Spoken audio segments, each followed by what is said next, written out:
Bonjour, au programme aujourd'hui, lire une étiquette de vin.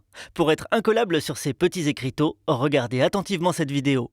S'il existe des élus politiques sans étiquette, les bouteilles de vin en portent toujours une. Et c'est tant mieux car le précieux rectangle déborde d'informations.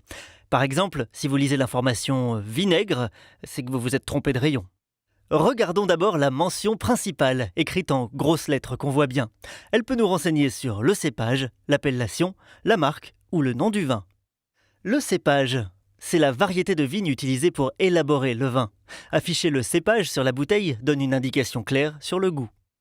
L'appellation renseigne sur la région de production. Elle certifie que le vin a été produit en respectant un cahier des charges et donc que le producteur n'a pas improvisé la recette en s'inspirant d'un shampoing. Les vins d'une même appellation ont des traits communs, mais le goût et les arômes diffèrent selon les cépages utilisés. Le nom. Certains viticulteurs préfèrent s'affranchir des contraintes liées aux appellations et faire exactement le vin qui leur plaît. YOLO. Ces productions sont alors classées dans la catégorie vin de France. Reste alors à trouver un nom original à la bouteille pour qu'elle se remarque en rayon. Tous les viticulteurs doivent indiquer si le vin est une AOC, une IGP ou un vin de France. La marque. Deux vins d'un même producteur, d'une même appellation, conçus avec les mêmes cépages sur la même planète et dans une même galaxie, peuvent être assez différents d'une année sur l'autre selon l'ensoleillement ou l'humeur du viticulteur.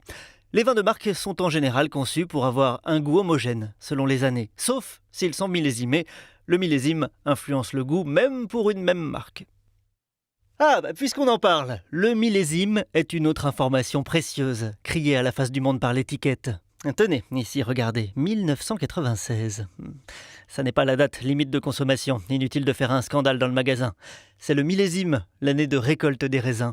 Ça nous renseigne sur les qualités du vin qui dépendent entre autres de la météo. Par exemple, des raisins qui ont grossi et mûri une année ensoleillée donneront un vin non pas tout bronzé, mais plus concentré. Le millésime est surtout utile pour savoir quand consommer le vin. Certaines bouteilles peuvent se boire dans l'année, d'autres gagnent à rester en cave plusieurs printemps avant d'être dégustées.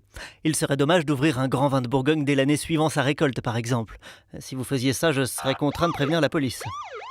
Autres informations, les mentions premier cru ou grand cru. Seuls certains vins peuvent prétendre à ces mentions selon la localisation géographique de leur vignoble. C'est en général un gage de grande qualité.